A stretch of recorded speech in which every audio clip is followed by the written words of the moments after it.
Well, thank you so much for speaking with me.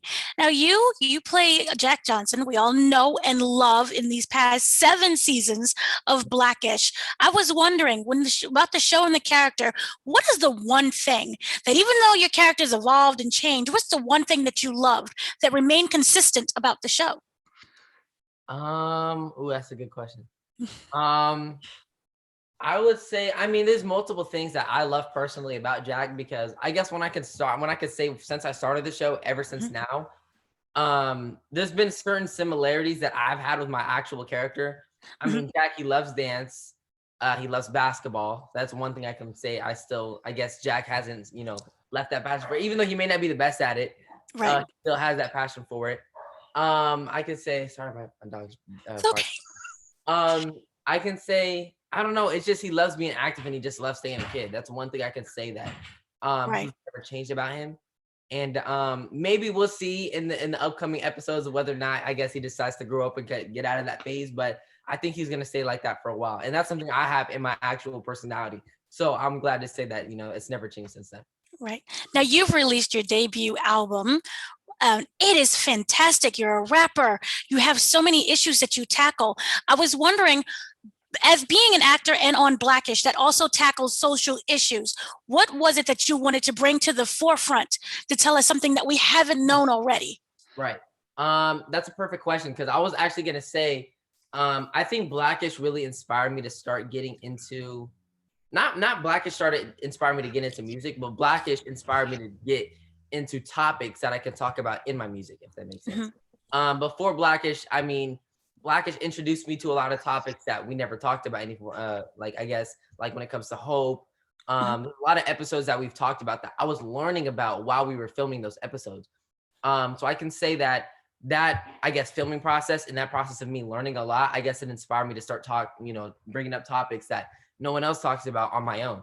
So Right. when it comes to, I guess, mental health, when it comes to Gen Z, when it comes to police brutality, all that stuff that's going on right now, when it comes to my generation, it's stuff that I feel like I can speak up about that no one else is really doing for my generation. And it's kind of a call out to the next, I guess, to the next people who are coming up in the world, saying that we're going to be the ones that are going to be, I guess, in charge in 10, 20 years. So I want to make sure that we all on the same page and we all know what's ahead of us. And I think no one else is really talking about that. So that's why I would say Blackish, I guess, inspired me to start bringing up topics that I wanted to be, fresh on my own.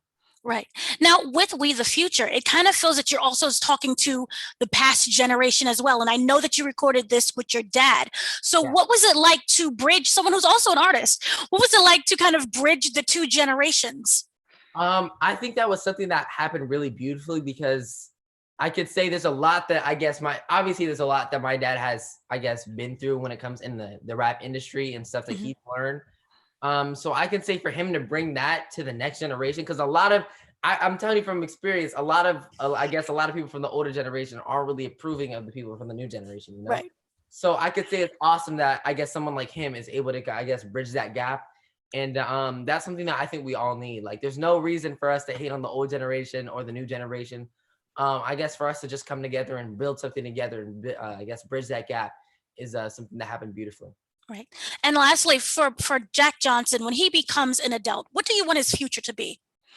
Ooh, ooh. I mean, at this point, it's whatever happens to him because like Jack Johnson is somewhere he's always just always all over the place. Mhm. So I can't really give him one title. I mean, it looks like he's finding a passion, I guess, for robotics at the moment. Right. I mean, there's an episode coming soon where I was just gonna actually wanted to talk about where Jack actually does plan on going vegan, which is a super Oh, big deal in the Johnson family. I can't say too much about that, but yes, I would say. I mean, he loves basketball. He's not the best at that. He loves robotics. He's okay at robotics, I could say.